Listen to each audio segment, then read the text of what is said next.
अमित शाह को बहिष्कार करबा हमर दाबी मनोरंजन जेना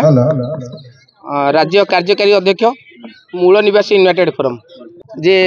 विश्व ज्ञानी महान समाज संस्कारक भारत रत्न बाबा साहेब डॉक्टर बी.आर. आंबेडकर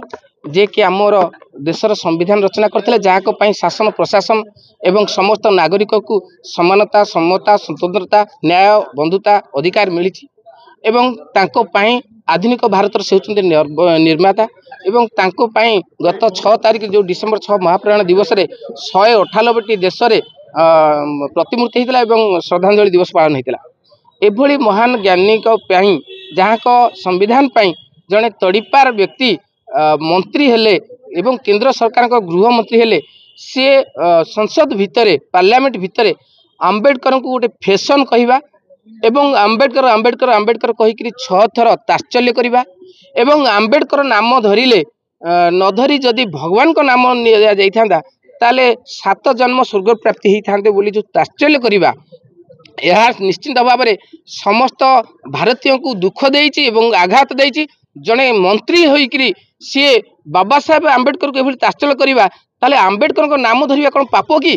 तेणु कौन पाई कहगला जे स्वर्ग प्राप्ति हम आमर स्वर्ग प्राप्ति दरकार नहीं आमर यही मर्तर जिते प्राप्ति दरकार ताहा केंद्र सरकार आमको दे पारि नाहांती मौलिक अधिकार देना समाजवाद देना गणतांत्रिक देना धर्मनिरपेक्ष देना संविधान को कुठारघात कर जाति नाम धर्म नाम देशर अराजकता चलती दरदाम हु वृद्धि पाई आदिवासी मानक आज पर्यंत भूमिपटा मिलना दलित लोक मानक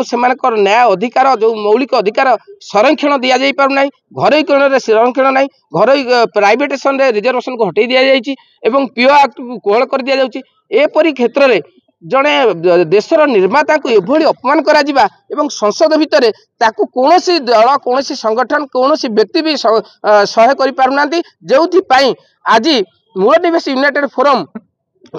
जाजपुर तरफरु केंद्र सरकार को अनुरोध करा जाउछि महामहिमा राष्ट्रपति को आम दाबी पत्र देइछु जे कि एभली एक व्यक्ति को तुरंत मंत्रिमंडल बहिष्कार करा जाऊ एवं तांको नाम रे मामला रुजु करा जाऊ गिरफ्त करा जाऊ एभली व्यक्ति देश रे हुए तो आतंकवाद सृष्टि करिया पई से दायी होई थाई पारନ୍ତି